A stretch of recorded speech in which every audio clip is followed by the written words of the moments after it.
You ask Tiger to solve. This deals with linear equations with one unknown. The final result is x equals 75. Let's solve it step by step. Group all constants on the right side of the equation. Add 2 to both sides. Simplify the arithmetic.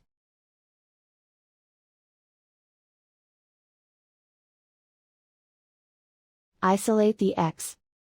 Multiply both sides by 5. Group like terms. Multiply the coefficients. Simplify the fraction. Simplify the arithmetic.